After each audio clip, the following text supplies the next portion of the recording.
Olá, antes tarde do que nunca, estamos de volta com mais uma entrevista para você, esse podcast que traz conversas com empreendedores, inovadores, gestores, inspiradores, gente que inspira a gente tanto na vida profissional quanto na vida pessoal, por que não? Antes de mais nada, inscreva-se aí no canal Real Rafa Silva, acione a sineta para ser notificado de quando outras entrevistas como esta estiverem no ar.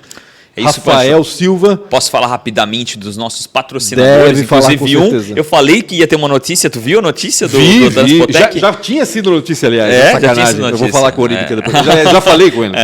E aí quero agradecer a Transpotec, uma empresa incrível. Acabou de receber um investimento em agosto agora e já está até mirando o IPO. Então, poxa, quando tem empresas da nossa região, né, que estão com essa estrutura e estão buscando, a gente fica feliz demais e bate palmas. Então, obrigado a todo o time Transpotec por poder trazer um pouco desse podcast, histórias maravilhosas, inspiradoras que a gente sempre traz aqui. Obrigado mesmo, Luan, Ricardo Oríbica e toda a galera que está lá. E também, nada mais, nada menos que a ProWay, que é uma das maiores empresas aí de educação na tecnologia. Fundadora aí do Entra 21, programa que a gente tem muito orgulho aqui da nossa região, que já formou mais de 5 mil alunos em desenvolvimento. Inclusive, Thiago Silva, que está fazendo barulho aqui do nosso lado, é formado lá e hoje é empreendedor. Obrigado, mesmo, né? É verdade, que bacana. Cara. Mostra bacana. Depois Que legal, olha só. Primeira 2006. Turma. E aí, então, quero agradecer. Ele deixa o diploma à mão, né? Exatamente. Aqui, ó, aprovar. Primeira turma. Então, em nome do Sérgio, do Guilherme, da Nayara, de todo mundo lá do time ProWay, obrigado mesmo pelo apoio no podcast e poder contar um pouco da história dessa galera. Quem é o inspirador do dia aí? Inspirador do dia, sócio da Cervejaria Blumenau, sócio do Beer Villa, sócio do Seu Porco. Responsável pela concessão do Empório Vila Germânica. Que mais? Multiempreendedor. A gente sempre falava agora valeu. Multiempreendedor. Tá ali o multiempreendedor aí. Valmir Zanetti está com a gente aqui. Obrigado, Valmir, por atender esse convite. Para quem não sabe, o Valmir já gravou. Deu errado a gravação. Voltou gentilmente para gravar de novo. Valmir, a gente agradece de novo, então, a tua disponibilidade, Valmir. Para nós é melhor, né? Ouvir ele 2 vezes. Com certeza. Estou esperando vir a terceira para pedir a música, né? Vai ficar mais fácil. Mas eu acrescentaria ainda em tudo que vocês falaram, maluco, né? Porque... Maluco. Ser empreendedor, né? No jeito que as coisas estão... Não é só o Brasil, né? O mundo é para poucos malucos mesmo. Mas eu falava numa reunião virtual pouco antes daqui, a gente tem que fazer, alguém tem que fazer. Uhum. Porque o mundo não vai parar. Sim, exatamente. As coisas vão continuar acontecendo e se a gente acredita, tem que fazer. Então...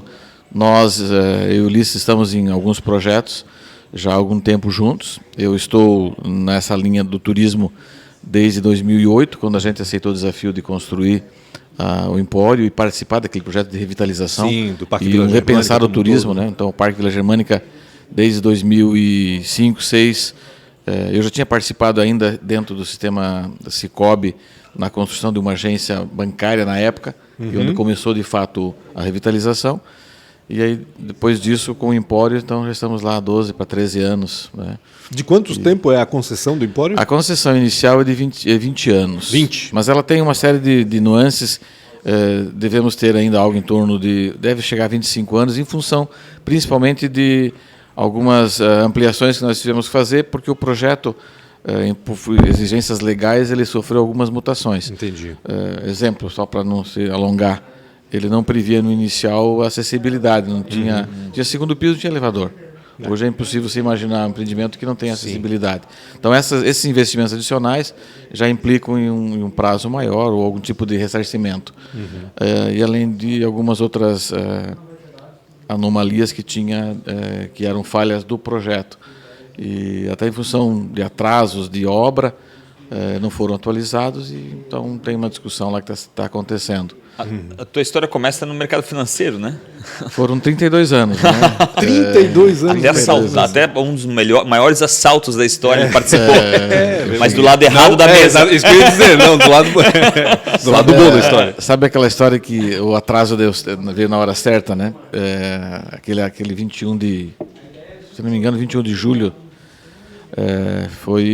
Realmente ficou a história, né? Isso foi 2000, 1990? 1997. 7. Porque eram 35 anos do banco. Entendi. O banco foi fundado em 62, então eram 35 anos. 97. de história. Quando Besc, né? o papagaio e sua gangue levou... Quanto dinheiro levou lá do Olha Besc? só, hoje, claro que 1 milhão é muito dinheiro hoje, né? Mas na época, há 24 anos, Imagina. 1 milhão Era muito mais. algo assim... Ali era o dólar 1 por 1, né? Era muito forte. Então eles levaram na época 1 milhão de reais. Cara. A agência centro do banco aqui era regional. Então nós daqui arrecadávamos e ia direto para o Banco Central. Na época não era o Banco do Brasil que fazia de todas as... Cada banco tinha a sua mini regional, né? Entendi. E do banco do Besc era aqui. Tua jornada profissional começou no Besc? Minha jornada profissional o segundo trabalho foi no banco, segundo, terceiro, mas de fato foi no Besc. Eu tinha 15 anos. 15 anos? 15 anos. Ia fazer 15 anos em setembro, comecei em agosto. E aquelas coisas assim que o universo, eu acredito muito nisso, que o universo conspira a favor. Eu trabalhava numa... A minha mãe dizia que o sonho dela era que eu fosse contador. Nossa Senhora. Hoje você não Também fala. não gostava muito Hoje disso, você né? ofende, né? Se você chegar para tu é contador, o cara briga contigo, né? Mas ela sonhava que eu fosse contador.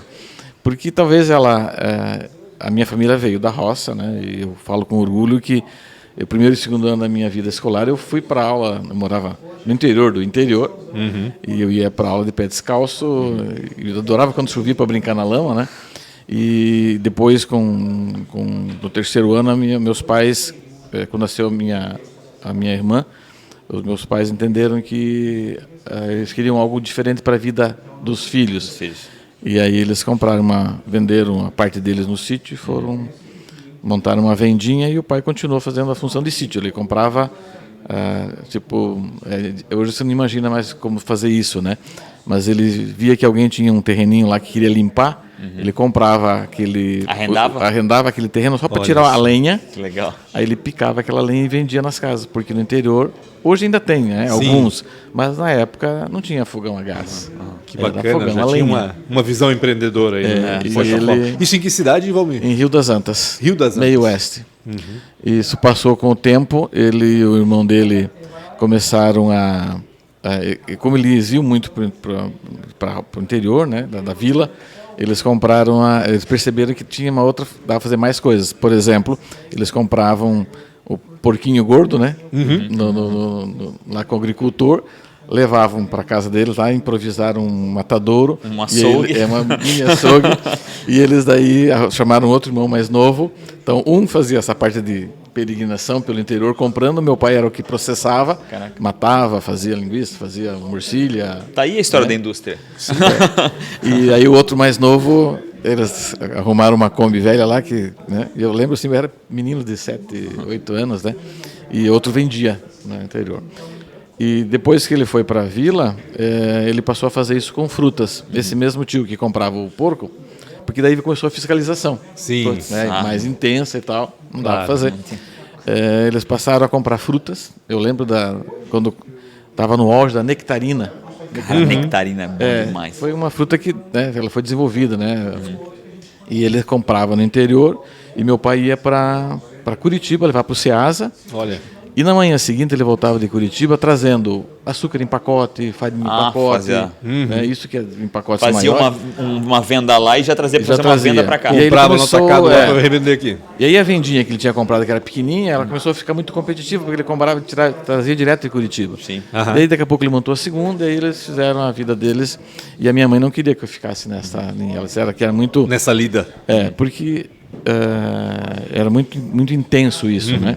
E ela sonhava, ela via o contador, vinha uma vez por mês, a mentalidade dela, né? Pô, ele vem uma vez por mês aqui, só pega essas folhas aqui, leva, e aí ele vem cobrar tudo isso, né? Então ela pensou, ela fazia a conta, bom, era só uma na cidade, né? Bom, ele tem a oficina do fulano, tem a lojinha de roupa do Beltrano, tem o posto de combustível, tem a farmácia, então todo mundo pagando esse dinheiro, para ele ganha um monte. Claro. Né? Então ela sonhava que eu fosse contador. E é uma das únicas profissões que todo mundo tem um ódiozinho porque tu é obrigado a ter. Sim. Né? É raro uma profissão que tu tem que ter obrigação de ter aquele profissional, né? E tem que ser de na contabilidade tu não empreende sem ter um contador. Exato. Então no ele fim dá das contas, o contador funciona como um fiscal também, né? Sim, total. Né? Então total. ele te adverte das pegadinhas, vamos dizer assim, e tal. Então ele acaba sendo um fiscal do governo também. No fim das Completamente, contas. completamente. Exatamente. Inclusive, hoje, ele é solidário a qualquer situação em que o empreendedor se meta, tá? Exatamente. Então, Responde piorou também, mais a vida tem dele. responsabilidade, exatamente. Ô Zanetti, e aí no BESC começou lá Aí mesmo? teve uma situação lá, que como eu estava lá na contabilidade e estava muito próximo do banco, né? Aham. Eu estava todo dia no banco, ia pagar as continhas lá. Aí um determinado dia o menino que era o office boy lá adoeceu, hepatite C. E aí eles precisavam de alguém. Aham. E aí eles, o pessoal do banco disse, vamos chamar o Zanetti. Eu estava todo dia lá, ver se ele quer. E aí mudou minha vida, né? São umas coisas que mudaram a vida. Eu não era registrado na contabilidade, então até a meio-dia do dia 14 de agosto, né, eu trabalhei na contabilidade. Às 11 horas eles foram lá conversar com o gerente do banco, foi conversar com o meu chefe lá. À tarde eu fui a Caçador fazer minha carteira e de tarde mesmo eu já estava trabalhando no banco. E foram 22 anos. Cara, 20. Entraste como office boy e saíste como qual cargo? Eu saí aqui de Blumenau como gerente, né? Eu passei por várias áreas, porque daí nesse período eu estava fazendo o curso de contabilidade. Para fazer a vontade da mãe. Tua né? mãe estava puxando a orelha ainda. E eu sempre tive alguma facilidade com números. Eu tenho uma boa linha de raciocínio com números. Né? Gosta de planilhas? Eu adoro planilhas. Adoro planilhas. Né? A minha filha brinca que eu sou o doutor planilhas. E assim, eu tenho muita facilidade com gravar números. Né? Qualquer número. É bem provável. Tu fala as datas de quando aconteceu, cara. É bem provável que eu consiga lembrar um número de muitos dos clientes das contas correntes dos clientes, né? Verdade. Eu lembro que eu agora, de vez em quando você vai num velório na minha terra lá, aí chega lá e encontra fulano e tal, e eles brincam comigo porque eles sabem que eu gosto disso e o pessoal chegava um cliente no balcão, daí quem estava atendendo dizia, Valmir, ele não lembra a conta dele, eu de lá, tal. Né? Mas é facilidade, cada um tem uma aptidão, né? E eu sempre gostei muito de números e me facilita bastante, né? Sim. E aí fui fazendo carreira, fizemos 12 mudanças, eu e a Alcione, minha esposa. Isso que eu ia perguntar, por quantas cidades vocês passaram também? Foram várias cidades. Essa é a parte ruim dessa profissão? Ou foi algo que para ti foi natural? É a parte boa. É a parte boa, porque depois isso me abriu portas. Quando o banco sinalizava que não tinha mais futuro, né? Eu nunca tive apadrinhamento político, né? Então eu sonhava e me investi em mim, né? Profissionalmente, com cursos e trabalhos para eu chegar à superintendência ou diretoria no banco. Mas 2 ou 3 vezes que aconteceram do meu nome ir como os 3 indicados, ventilado, chegava lá, eu já descartava porque não tinha filiação partidária. Então, tecnicamente eu era encaminhado, politicamente eu era descartado. E aí eu entendi que ir naquele processo do Banco do Brasil incorporar seria pior ainda. Né? E aí eu procurei sair e acabou vindo o convite para montar a Bluecred.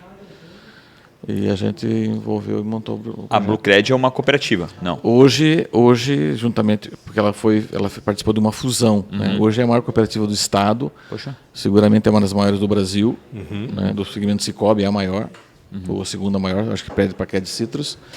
E a gente ficou os primeiros 6 anos ali. Teve uma época que eu era o segurança, o gerente, o diretor. Puxador de cabo. Né? Mas o começo de um projeto é assim. Sim. Ele fluiu muito bem. Depois eu recebi uma proposta bem interessante para ir para o Sicredi. Tinha um contrato, sempre com um contrato. E chegou o momento, aí acabou nascendo o projeto da Vila Germânica e entendi que estava na hora de eu cuidar da minha vida, né? Não ter mais agenda com terceiros. Achei que ia trabalhar menos. Só achei. Hoje se trabalha bem mais, né? Como é que essa história do Empório chegou até o Valmir? Porque, né, trabalhando no sistema financeiro, com conforto, com estabilidade, vamos dizer assim, entre aspas, né? E daqui a pouco pensas em deixar tudo para empreender, para construir aquela estrutura toda, né? Em 92 e 93, eu estava em Brusque, uma das agências que eu trabalhei, e lá eu tive o contato com a Fenarreco. E já vinha para visitar a Oktober, e eu me apaixonei pela Oktober. Me apaixonei pela transformação que acontece na Vila Germânica. Verdade. Eu acho que a Oktober ela tem uma magia, né? uma condição de transformar. As pessoas que não são daqui, elas imaginam, elas vêm para cá e elas não acreditam. Se vir uma semana antes, depois veio que é Oktober, e uma semana depois eu sei que tudo mudou. Né? E eu me apaixonei pela Oktober. Né? E quando a gente veio para cá, daí em 94, que eu fui transferido para cá, eu logo, o banco, eu já tinha conhecimento de festas, o banco me incumbiu de ser o gerente responsável, né, de estar à frente. E a gente se envolveu, eu lembro assim que nada era automatizado, a gente fazia relatório de fechamento de caixa datilografado em 4 dias, no programa da Vila Germânica, o banco, papel carbono aí. Era uma loucura, né? E aquilo me chamava muita atenção, né? E aquele volume, né? volume. Absurdo de pessoas. Você ter 400 caixas. Domingo de manhã estava abrindo às 10 horas e eu ainda estava fechando os caixas que estavam... Tinha fechado às 5. Exato. Né? Uma equipe monstruosa e tal. E essa transformação, olhando a cidade, aí você começava a viver... Eu vivia o ano todo com negociações e eu ia para a vila e olhava tudo aquilo e às vezes me impressionava que só tinha uma taliba.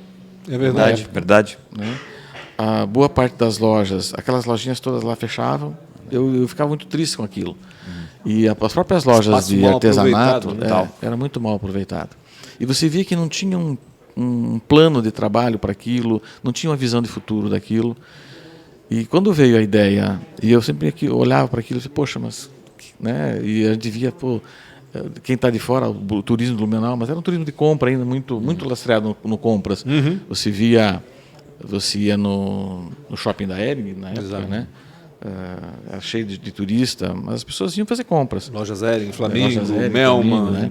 A rua Beira Rio, 30, 40 ônibus parados. Verdade. Né? E era aquilo o turismo nosso, né? E aí quando veio a ideia do Empório? Trazida pelo não sei se foi o João Paulo, o Norberto, mas o grupo, né? De revitalizar, eu gostei da ideia e um grupo que estava participando do edital me convidou por causa dos números para eu fazer uma avaliação, né, de viabilidade desse projeto, para entender se ele, em quanto tempo ele traria de volta o retorno, se valia a pena o investimento. O que aconteceria, né? Acabou que a gente me encantei tanto com o projeto, me envolvi tanto com o projeto que eu acabei virando sócio do projeto. E a partir daí as coisas foram acontecendo muito pela natureza, forçando, né? Nós tivemos um 2018 de construção extremamente desafiador, porque nunca choveu tanto, né? 2008, né? 2008. A tragédia. Demais.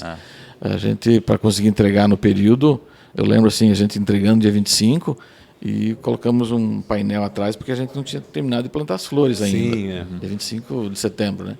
Eu lembro, porque foi o ano que eu entrei no Jornal de Santa Catarina como colunista, então eu acompanhei de perto ali a parte final ali do a gente isolou bastante e aí a gente começou a perceber que era daquele jeito porque as pessoas estavam felizes daquele jeito. E tinha que mudar o modelo mental das pessoas, né? Sim. Se nós quiséssemos um turismo diferente, tínhamos que mudar. E aí, só que veio as fatalidades, né? Sim. 2008, com toda aquela chuva, nós entregamos 25 de setembro, 23 de novembro, 58 dias depois, 1,10 m de lama, batismo feito, né? A chuva, a água tem muita presença. Blumenau se apresentando ali para a obra nova. Batizando o novo empreendimento. E com isso, os meus sócios, 2 deles não quiseram mais continuar no projeto. E a gente negociou, continuamos amigos, parceiros, em outras coisas. E aí, só que 2009 foi um ano perdido, né? Porque ficamos lá na Vila Germânica com uma estrutura como está agora com a pandemia, né? Então, na época os setores ficaram cheios de carretas de água, donativos, colchões, né? Eu lembro que essa parte grande, né? Colchões, móveis que vinha exatamente do Brasil todo, do mundo todo, na verdade. Então, primeiro semestre de 2019, nada 2009. de eventos. E o segundo semestre, quando começou a reativar, veio a gripe A. Vocês lembram disso? Mais uma função. Então, é verdade, a outubro de 2009, ela foi uma outubro regional. Então, o que eu imaginava que era construir um projeto e ele ter um retorno, por isso eu falo, você tem que entender se ele se você acredita nele, vamos dar tempo para ele, né? Sim. E a gente viu que, eu fiquei com 3 inquilinos. Né? Eu tinha 40 salas para alugar. 40 salas. Ficou 3. Caramba. Eu ia te perguntar, hoje são 40 salas também? Hoje são 25 inquilinos, 25 parceiros. Aham. Tem gente que tem 2 salas, 3 salas, tipo o Leão Batata tem mais salas, Biavila tem mais salas. Né? Mas hoje nós somos em 25 parceiros na Vila E o Germânica. Empório administra aquela parte do meio, né? O As Empório- lojinhas que estão junto com o setor 3 ali. É tudo associação hoje. Hoje nós temos uma associação Sim. que pilota toda aquela área. Entendi. Nós temos 4.300 metros quadrados, que é em frente ao setor 1 até na cerca do outro lado. E a gente que administra. Eu construí só aquele vão central e isso eu subloco. Né? E ali a gente foi construindo outros projetos, porque ficando 3 inquilinos só, eu tinha que colocar gente para visitar aquilo. Claro. E foi onde eu entrei no mercado da cerveja. Um dos eventos que a gente resgatou foi o festival. O Festival da Cerveja. E aí deu uma reposicionada em tudo que aconteceu na Vila Germânica. Veio o Beer Vila depois, conseguimos trazer o Leão Batata, que já era um amigo que a gente tinha. Aí criamos a estação, Festival de Boteco, e foram acontecendo as coisas, né? Foi se formando um núcleo ali de porque ali turístico, né? o local ele era sazonal, né? Tipo, era uma vez Sim, por ano que aquilo exatamente. ali existia, né? Inclusive para nós. E era mal né? aproveitado ainda na Oktoberfest. Aquela Totalmente. área ali, eu lembro que era uma área livre, com os banheiros ali perto, era uma coisa meio... Totalmente. Então, E era- tem que criar uma rotina para as pessoas, inclusive nós, blumenauenses, entender que aquele lugar era um lugar que a gente podia usar. E é o lugar mais charmoso hoje da Total, Oktober. Aquela Sim, vila, total. né, vamos dizer assim, é muito bacana. Quando tu entra ali, tu já respira um pouco de Sim, Oktoberfest, né? exatamente, Vem a memória afetiva, E é bonito, né? né? As casinhas coloridas, o chaimel ali, pô, muito A bacana. exemplo do que se fala agora de cobrir aqui uma avenida, aqui numa rua aqui no centro, a gente também tem sonhado com a associação lá cobrir. Né? Mas deixá-la, mas não perder o charme desse chaimel. Mas a gente falava na época que nós tínhamos, já sabíamos do primeiro grande desafio, que era mudar o modelo mental do empreendedor, do turismo.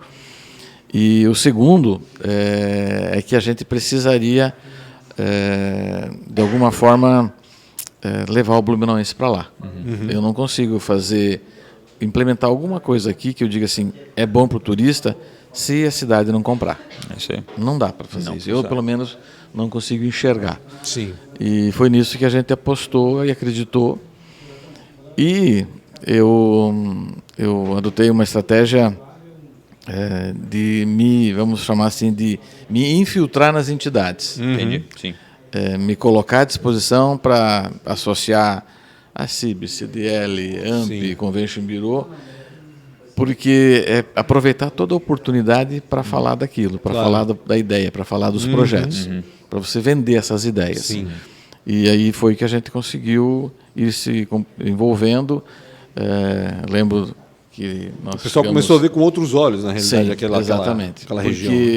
Porque tu começa a trazer uma narrativa, né, para dentro dessas associações, está acontecendo isso e aquilo, coisas que naturalmente não vai acontecer, né? Sim.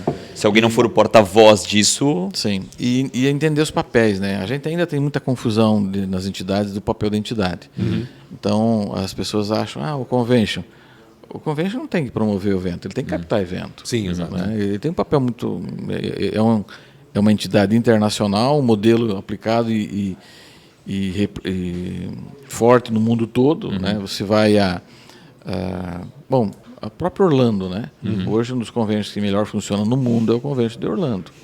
Né? Mas ele consegue olhar, né, o conjunto, toda a infra da cidade. Então, ele direciona. Nós estamos trazendo esse tipo de evento para cá. O que precisa ser feito? Então, o convention tem esse papel. Então, a gente se envolveu também com o Convention, foram 6 anos lá dentro, entre presidência e diretoria, e a gente conseguiu, uma entidade que tinha 15, 16 contribuintes, hoje tem 200. Caramba. Mas deu uma nova roupagem hoje, e a gente entender que o turismo não é só a cerveja ela é um ator importante, mas nós temos potenciais na cidade muito fortes, né? Como a saúde. o turismo econômico é muito forte, né? Então, nós somos referência hoje em transplante em várias áreas no Brasil. Isso que eu ia dizer, várias especialidades, a gente tem aqui os melhores até. Sim, então por que não você investir nessa área também? Então o Convention ele tem esse papel, né? O turismo tem esse papel, esse jeito. Você vai identificar, né, as oportunidades e o que pode ser explorado para o turismo esportivo, né? Eu lembro assim, hoje se você fizer isso é crime. Mas nós vivíamos aí há 5, 6 anos atrás que nós tínhamos hotel que não aceitava um casal LGBT. Isso é brincadeira, né? Era um outro momento, mas Sim. para uma cidade que quer ser um destino turístico, Quer ser aberta, né? tem como, tinha né? que, tem que erradicar isso, né? Lógico. Então a gente enfrentou isso na minha época de presidente do convention, de receber denúncias desse tipo. Caramba. E sentar com o proprietário do hotel e dizer, cara, ou você muda, ou você muda, ou você muda porque você vai entender dessa forma, ou você muda de segmento, Exato. você muda de cidade, Você muda de mundo, né? Muda de mundo, né?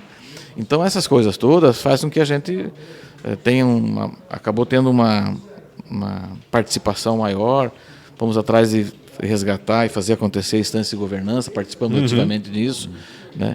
E é claro, ao entorno estão acontecendo coisas, entidades que funcionam muito bem, como a VIP de Pomerode, que é um case, né, interessante, funciona muito bem, a gente tem uma relação muito boa com eles.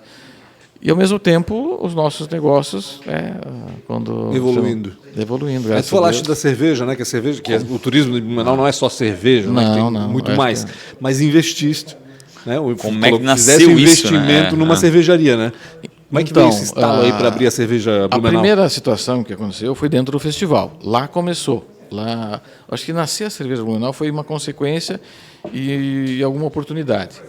Porque quando a gente fez o festival, ele deu muito certo no primeiro ano, nós entendemos que eu sou uma pessoa que consome pouquíssimo álcool, né? Mas mais problemas de saúde. Eu, desde muito pequeno, eu tinha problema renal. Então, eu tenho que tomar muito cuidado com sal, com álcool, né? Então, muito, né? Desde 12, 13 anos eu tenho um problema renal. E aí, quando nós fizemos o festival e deu muito certo, eu precisava entender desse produto.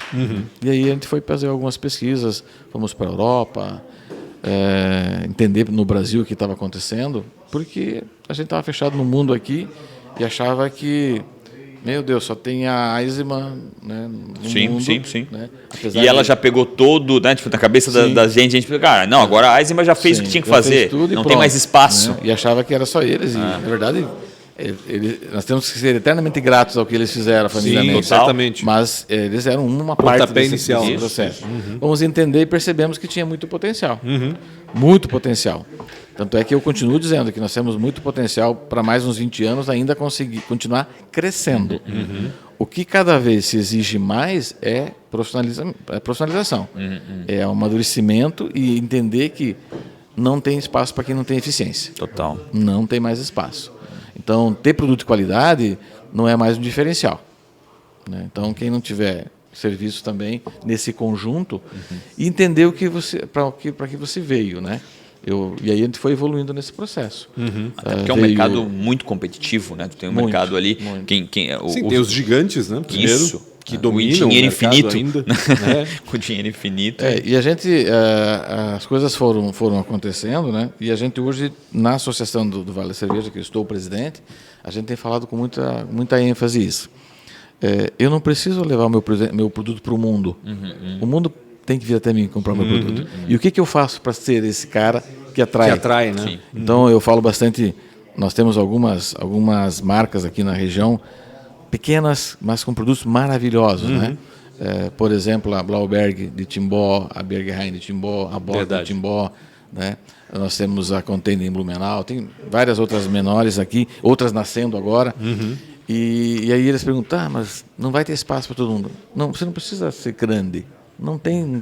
A não ser que você tenha muito investidor, muito investimento, e saiba que ele vai te consumir. Né? Porque como é que você vai enfrentar um leão que tem 60% do mercado? Sim. Né?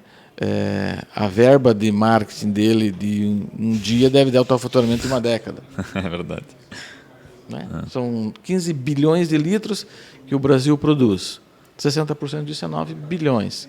Converta isso a um preço médio de 10, vê quanto é que ele fatura e joga uma margem bem baixinha de 1,5% ou 2% de marketing e vê qual é a margem dele. Meu Deus. Sabendo que 95% dos clientes não impede nada. Ele vai concentrar isso em 5%, ele direciona para onde ele quer. Então, se ele quiser destruir o restante, destrói. Sim. Né? Então, por que a gente acredita que tem espaço? Porque para eles crescerem, nós temos que crescer também. Porque o Cássio já disse, eles não podem comprar mais. Uma Ambev não pode comprar mais, porque saturou. Né? dá o famoso, como é que chama lá? É o monopólio, né? Monopólio. Tu cria um monopólio em cima disso. Né? Então, então a gente teve que aprender, teve que crescer, teve que... E eu acho que isso é um alerta, até que eu já ouvi falar, é que tem que entender também com quem tu está guerreando, né? Porque às vezes o que acontece geralmente nessas cervejarias é que elas guerreiam entre si, né? De brigar entre si em vez de buscar um mercado que é ainda tão grande, né? Que hoje o mercado de cerveja artesanal não sei se 6 ou 7%, ele é pequeno ainda, né? Dá para crescer muito, né? Menos isso, muito menos. Quando começou a pandemia, você falava em 2,5%, né? Eu acredito, tá? Nós não temos ainda pesquisas, né? A escola diz que talvez até o final do ano ela tenha uma pesquisa. Eu acredito que a gente perdeu 50% na pandemia. Sério? Sim. Eu achei que ia falar o contrário. Por causa dos bares e restaurantes fechados? É. Né? Porque total. nós estamos, as artesanais estão muito ainda, e é bem natural isso, né? Focadas no evento, Entendi. né? No bar e restaurante. A forma de marketing é o Que é o bar, show. restaurante, evento. Às vezes não é nem uma estratégia, é uma necessidade. Sobrevivência, eu ia dizer, né? exatamente, é o Sobrevivência, básico, né? Porque eu hoje, com uma panela em casa e um barril, eu vendo cerveja. Sim, sim. Se eu quiser engarrafar, já tem outro custo. Sim. Se eu quiser colocar na lata, eu já tenho outro custo. Né? Então, eu fico no barril. Claro. Né? O barril, eu faço todo o projeto, eu faço, sei lá, produzo 500 ou 1.000 litros por mês, eu mesmo entrego, eu mesmo recolho, eu mesmo lavo o barril. A garrafa não consigo. A garrafa tem toda uma estrutura. Né? Eu preciso ter, no mínimo, algumas condições de um laboratório muito pequeno, mas tem que fazer. Então, eu dependo de mais investimento, de mais pessoas, e isso eu não consigo ser competitivo. Antes da pandemia, e até um pouquinho antes, né, as grandes não tinham descoberto as duas palavrinhas mágicas, né? E eles descobriram. Agora, eu quero saber quais são. Também quero saber agora. E nós colocávamos o preço que a gente queria, porque eles não tinham descoberto isso ainda, né? E essas duas palavrinhas é puro malte. Eles descobriram As palavrinhas mágicas. Puro malte. Puro malte. E o marketing hoje está inundado de malte. puro malte, né? É puro malte, o meu é puro malte, o teu é puro malte. Agora, por que o meu puro malte eu vendo a 10 e o teu tem que pagar 25? Sim. Pronto, o mercado já te diz, não pago mais 25 para ti. É. Aí você que estava bem acomodado, né? Não te importava se pagava R$3 a garrafa, o vasilhame, né? Para engarrafar em outro lugar. Pronto, agora você vai ter que vender. Eu aceito pagar 12, mas não mais 25, 12, 13, porque o outro também é puro malte. Esse mercado não seria um mercado que faria muito sentido se fundir mais? Eu sei que é difícil, né? Cada empreendedor tem a sua vaidade, cada sua vaidade tem a sua história e assim por diante. Mas não se tornaria um pouco mais competitivo, tendo em vista ainda essa situação de um gigante tão dominador e que agora ainda descobriu a estratégia mais forte de marketing? Não faria mais sentido? É uma das premissas da nossa associação. Tem acontecido alguns, né? A Schornstein, né? Com a Living e com a Season de Porto Alegre, eles fundaram a CBCA numa tentativa. Ele esteve aqui contando essa história. De ser mais competitivo. Não tenho informação se está trazendo o resultado.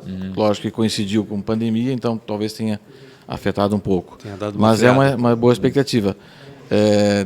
Porque tem duas coisas que obrigatoriamente você vai precisar consorciar, ou você tem que melhorar muito a tua eficiência, que é a compra do insumo.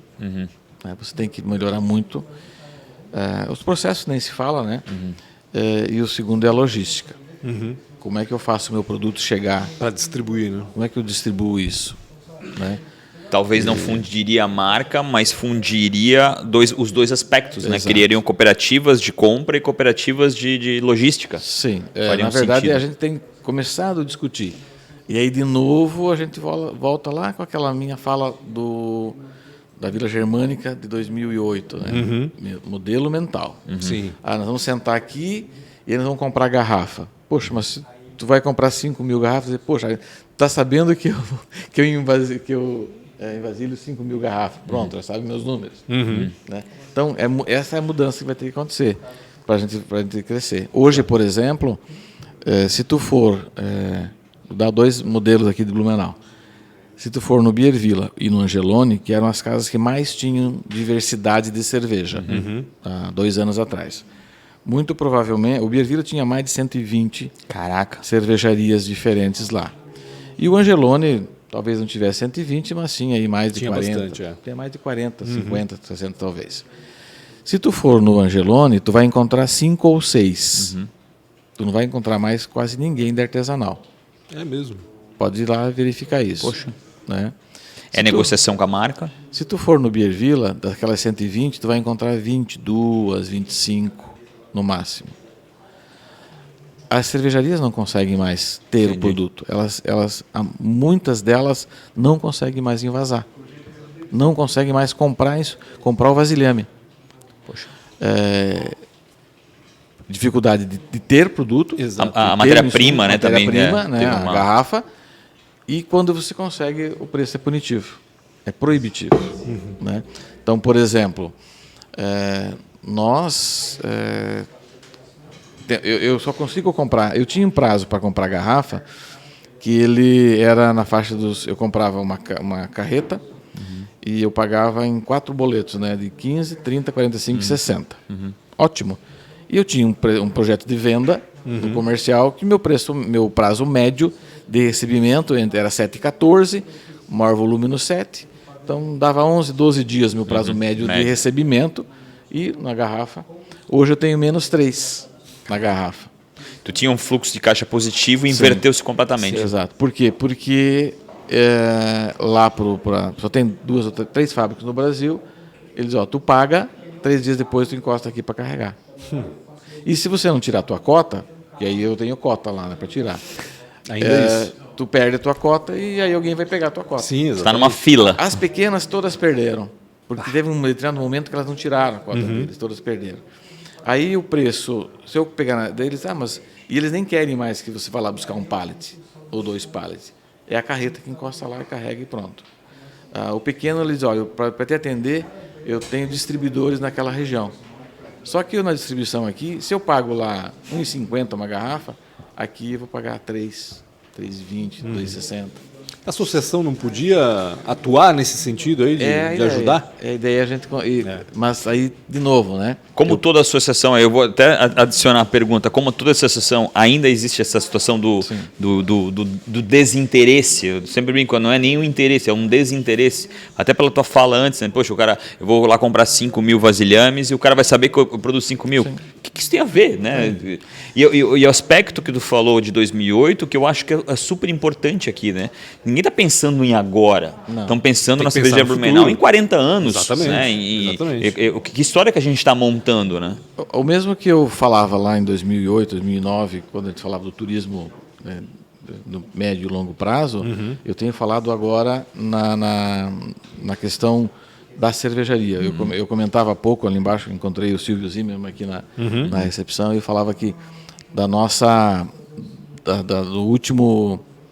última maluquice da nossa associação, a gente acabou de criar um instituto da associação para que a gente possa, de alguma forma, trabalhar num terceiro grande problema das pequenas cervejarias, que é a mão de obra. Né? Não tem mão de obra qualificada e nós não conseguimos comprar. Entendi. Nós não conseguimos comprar um profissional. Claro. Comprar o passe dele. Quanto é que você ganha lá? Eu quero que não, é impossível você comprar isso. A não ser algumas raridades, tipo a gente conseguiu trazer um cervejeiro fantástico, mas porque nós estávamos no lugar certo, na hora certa, no momento certo. E no momento certo. Aqueles acasos Ele entrou em pânico, a família, no Rio, porque entre a casa dele e a cervejaria, todo dia, ou vindo para o trabalho e voltando, tinha tiroteio. Imagina. Aí ele levando o filho a mulher para ganhar o bebê no hospital, só um barrado num tiroteio. Ele não voltou mais para casa, não, estou indo embora para o sul e pronto. E a gente ficou sabendo. Mas são raridades, são fatos. Sim, né? é um caso isolado. Isolado. Então, qualificar. Né? E então, a associação, através agora do Instituto, a gente quer, de alguma forma, fazer com que a gente desenvolva, em algumas parcerias, Escola Cerveja de Malte, Senai, Sebrae, capacitação técnicos. Né? Daqui a pouco pegar o filho do nosso motorista, que tem lá 15, 16 anos, e ajudá-lo, porque ele já vive plantar esse meio. uma sementinha lá, né? Ele já vive no nosso meio, né? Ele já sabe como é que o pai dele trabalha, ele conhece a empresa. Então, daqui a pouco, ele não precisa preparar ele para ser motorista, não. Eu quero que ele seja, daqui a pouco, o engenheiro químico, o engenheiro de alimentos, o financeiro, o comercial, o na produção, né? O Ninvase, mas é qualificar essas pessoas. Então, a nossa proposta para o mundo da cerveja ela é maior do que simplesmente agora, a gente tem um crescimento agora, porque eu bato muito nessa tecla. E eu me sinto bastante responsável, Rafael e Pancho, por carregar esse sobrenome Cerveja Blumenau. Né? E eu e o Ulisses conversamos bastante disso. Né? Por algum motivo, e eu acredito nisso, o universo quis que eu e ele fôssemos os responsáveis por isso. Porque não tem muita explicação esse nome ficar, na época, 165 anos, ninguém tem registrado isso. Esse nome, sendo Blumenau, se fala tanto em cerveja há tantas décadas, né? E ele não ter sido registrado, ele não ter sido colocado em prática. Realmente. E um detalhe, ter um CNPJ há mais de 30 anos, né, desde 80, mais de 40, 81, lá uma empresa registrada e nunca ter produzido. Sim. Né? Então, daí, de repente, chega a gente e os caras, esse aqui é de vocês, faz acontecer. Né? Então, e fizeram, né? Eu penso assim, a nosso papel de olhar para frente, como é que nós vamos ajudar daqui 5 anos, que eu já vou estar cansado com esse projeto, vou querer outro, ou já estou aposentado. Quais outras marcas vão ajudar a capital da cerveja, o Vale da Cerveja, a continuar forte, a ser esse impulsionador do turismo? Porque a gente é um agente disso. Na própria cadeia produtiva da cerveja, a gente é um agente. Sim. Né? Mas eu tenho o designer, eu tenho a tampa, eu tenho a garrafa, eu tenho a parte de equipamentos. Nós somos uma indústria metal mecânica muito forte na nossa região. Sim. E nós somos referência também nisso. Eu tenho falado isso há muito tempo. Em 2016, para trazer um especialista em fazer abrir uma válvula solenoide, que é uma coisinha muito simples, você tinha que buscar em São Paulo, buscar em Bento Gonçalves. Hoje as pessoas fazem aqui. Sim. Né? Então tem muita coisa dentro da cadeia produtiva da cerveja e dentro da cadeia do turismo, que é onde ela tem um ênfase maior, para se fazer. Sim. E a associação, o Instituto, a gente está trabalhando muito nesse aspecto. Como contribuir, como envolver as outras partes. A gente está encaminhando para o final, Valmir. Passa rápido demais, a gente não se dá conta, né? Mas antes do Rafael fazer as perguntas que ele tem que fazer, ele faz 4 perguntas no final sempre, eu queria que rapidamente fizesse um raio-x aí da cerveja Blumenau. Quantos funcionários tem hoje? Quantos rótulos? Capacidade de produção? E sobre o laboratório? Tens um laboratório agora lá, né? Temos. Então, a gente em 2019... Nós começamos em 2016, final, então tem 5 anos agora de planta. Começamos com 45 mil litros, já estrangulou, fomos para 90 e em 2019 estrangulou. Sabíamos que 20 em diante não teríamos mais como atender. Fizemos um investimento no final de 19, finalizamos a compra, contratamos as compras, um investimento mais ou menos mais 3 milhões. Daí só a parte de tanques, né? E o que transformaria o nosso projeto com capacidade para 300 mil litros. Caramba, passava de 90 para 300. 90 para 300, porque nós tínhamos todo o restante, ele estava pronto já, né? Só fomos investindo em tanques. E numa pequena máquina de envase de lata, que ainda não, que estão startando agora, testando agora. E hoje, desses 300 que tem de capacidade, quanto é produzido? 120. 120. Tem uma margem boa aí. Tem uma margem boa. Acredito que de agora até janeiro a gente deve ultrapassar os 150 e eu espero não baixar mais esse número, final do ano que vem chegar nos 200. Quantos rótulos da cerveja Blumenau? 16. 16. E vocês fabricam para outros também? Nós hoje temos rodando algo em torno de 60 rótulos. Caramba! Porque são mais 16 da Remer. Né? Aí tem Brudertal, Alemão Batata, Itajaí, que também é uma marca que está no nosso guarda-chuva. A gente está relançando agora a Pomerode, né, que a gente comprou de volta. E acabamos fazendo o registro da marca, então a gente deve lançar uma Nano em Pomerode no ano que vem. Estamos buscando um parceiro lá. E lá será um brewpub, uma casa pequenininha. Então a planta hoje tem na faixa dos seus 50 funcionários.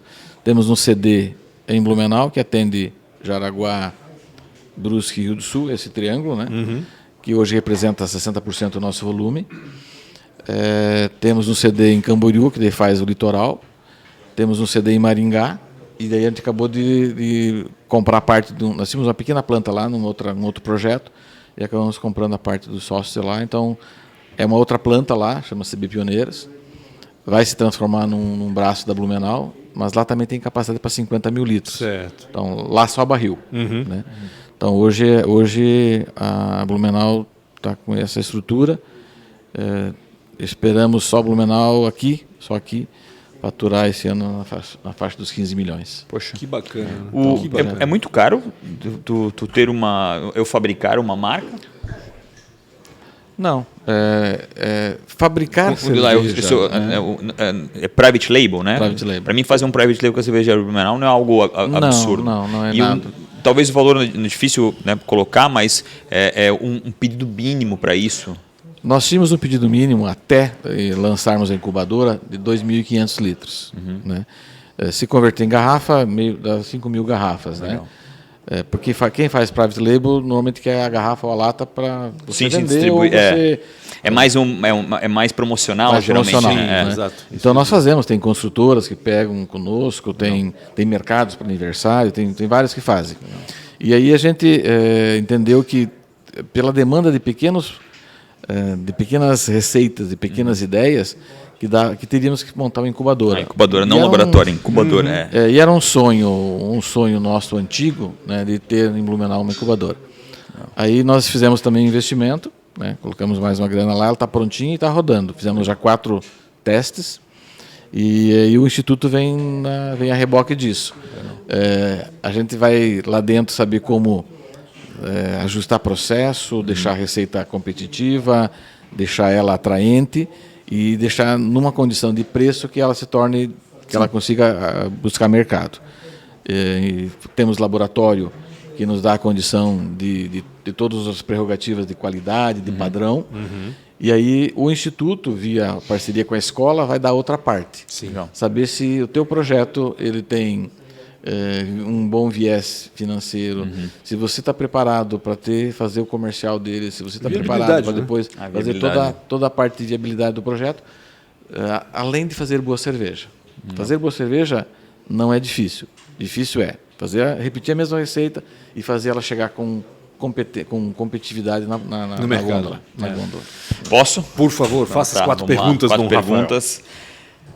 Se fosse empreender, para ele tá mais fácil hoje, tá? Se fosse empreender em algo totalmente diferente, que o Mizanete faria?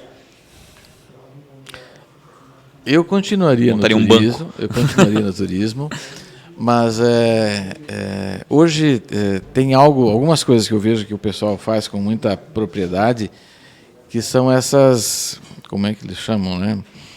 Essas operadoras de consignado. Eu acho que não tem nada mais... Um cara de uma startup me ofereceu ontem um investimento numa startup de Curitiba. Eu acho que não tem nada assim mais tranquilo de você gerenciar pelo consignado em si, uma boa gestão. Mas hoje os meus valores humanos não me permitem mais fazer isso. Eu sofri muito, e falo assim de coração, no período que eu estava na Bluecred, quando eu via, eu ficava muito irritado quando eles ampliavam nível de permissão para você travar na folha desconto de mensalidade de parcela. O acesso isso é terrível. E você não está ajudando as pessoas. Sim, no fim tu está então, enterrando ela. Enterrando as pessoas. Então, voltar para um projeto desse não me faria mais. Não faz mais sentido. Não faz mais sentido para a minha vida. Mas é um segmento que dá muito resultado. Mas eu gosto muito... O homem das planilhas ainda olha esse lado. O coração talvez a idade vai fazendo isso.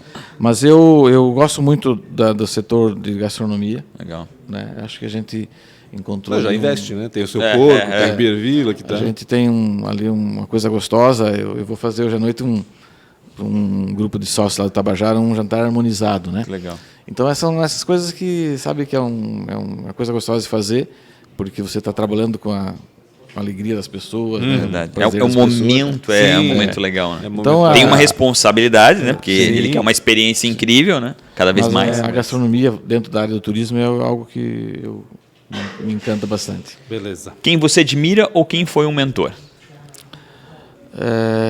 Eu falava da outra vez e continua e sempre vai ser, né? Hoje a pessoa que é o meu alicerce, que é a minha esposa. Legal. Não mudou. Não mudou. Não, nem de esposa. Não houve nem... uma briga dali para cá. Porque assim, né? Ela não é uma pessoa, uma empreendedora de sair desafiando. Sim. Uhum. Ela é isso eu faço, né? Mas ela é a base. Ela é a base. E ela é uma contestadora, né? Ela faz a pergunta faz certa. sentido. Eu costumo dizer, né? Ela deve puxar o Valmir de vez em quando. Vem pra cá, calma. Você não precisa saber a resposta, você tem que saber qual pergunta fazer. Perfeito. Exatamente. Perfeito. Então, ela conosco, né? Ela tem uma habilidade muito grande de fazer as perguntas certas. Legal. E como eu sou muito reflexivo, aí às vezes eu tenho uma certeza, faz aquela pergunta, eu saio de casa, porque eu começo muito cedo na empresa, né? Hoje eu fui para a empresa 6h30. Aí tu toma café às 6 horas e tal. Aí ela faz aquela perguntinha que você, deixa mais uma noite, né? Não tem, amadurecendo. Não tem conselheiro melhor que um bom banho-maria. Então ela é essa. Ela atua em todos os negócios, Zanetti? Ela é muito administrativa, né? Ela não pode cuidar de pessoas, né? Porque ela é muito coração. Então a gente não deixa ela cuidar de pessoas. Mas ela faz um meio de campo muito legal. Ela tem uma condição de abraçar muito forte as pessoas. Mas ela nunca demitiu ninguém na vida dela, nunca vai demitir. Isso daí que tem que fazer sou eu. Na verdade é aquela coisa assim, mais de puxar a orelha. Ela é muito mãezona, né? Mas né, nesse sentido de sempre acreditar que as pessoas não fazem nada por mal. E hoje em dia não dá mais para ser assim, né? Claro. Mas ela é a pessoa que é a estrutura, né? E eu acho que tu deve conhecer ela. Ela tem uma alegria contagiante. Contagiante. Então isso faz com que renove, né? A gente bom, às vezes esteja junto há quase Total. 40 anos. Um dia não muito bom, né? Chega em casa, tem a esposa com esse astral, é muito Sim, bacana. sim. Muito bacana. Fala bastante. Diga. Qual foi a maior dificuldade ou uma péssima escolha?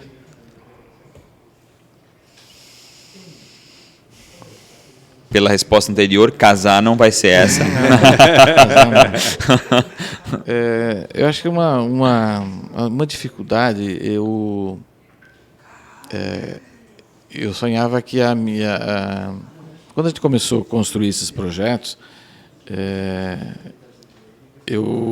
sabe aquela história de você às vezes olhar assim e estar fazendo uma reunião e conversando de repente com teu filho, achando assim, pô, estou qualificando ele, eu estou preparando ele.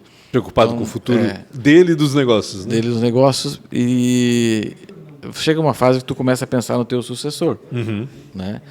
Não que você não queira fazer mais nada, né? Minha esposa sempre fala, eu nunca vou parar, né? Mas você tem que desacelerar, claro. Tem que, tanto é que a gente está com uma consultoria pensando agora na futura administração, na operação né? executiva, né? Porque primeiro que são vários projetos e segundo que